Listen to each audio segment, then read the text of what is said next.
Do you remember the early days of the internet? It felt like the Wild West, a digital frontier buzzing with excitement. It was humanity's greatest promise, a space where ideas could travel across the globe in an instant, where borders blurred and where every single person had a voice. It was chaotic, decentralized, and utterly beautiful. But somewhere along the way, things started to shift. The very tool that was designed to liberate us began to morph into something else entirely, something far more structured and controlled. The pioneers of this new world weren't just connecting people anymore. They were building empires. Think about it. Google, Meta, Amazon. These giants didn't just build websites. They built the very walls of a new digital kingdom. Now, take a moment to consider your daily online life. Almost everything you see, every article you read, every product you search for, even the conversations you have passes through the servers of just a handful of massive corporations. They've created a system so efficient they don't need to guess what you're rethinking, they already have your data. Every single click, every scroll, every like you give is a piece of a puzzle. And it all feeds an algorithm that is constantly learning, understanding you better than you might know yourself. These systems have become incredibly sophisticated. They don't just predict what you'll do next. They actively shape your choices.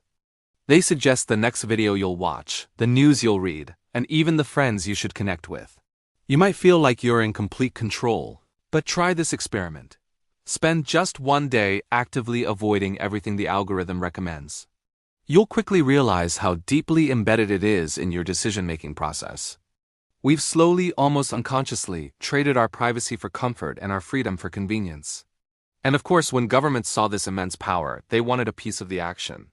We started hearing phrases like digital IDs and age verification, all introduced under the banner of your safety. But here's the thing, safety and control are often two sides of the same coin. What happens to our freedom when accessing the basic tools of the internet requires us to prove who we are at every turn? That doesn't sound like the open frontier we were promised. It sounds more like a digital cage. The most unsettling part? No one forced us into this. We walked in willingly.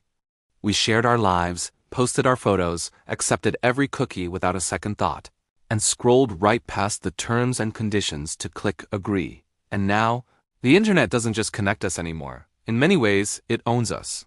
But I want to be clear. This isn't a story of defeat, it's a wake-up call. The fight for a free and open internet is far from over. Tools like encryption still exist. The principles of privacy still matter. And all around the world, independent minds are still building, coding, and fighting for the decentralized dream. The real question isn't whether the internet can be saved. The real question is, what role will you play? Will you be an active participant in reclaiming our digital freedom?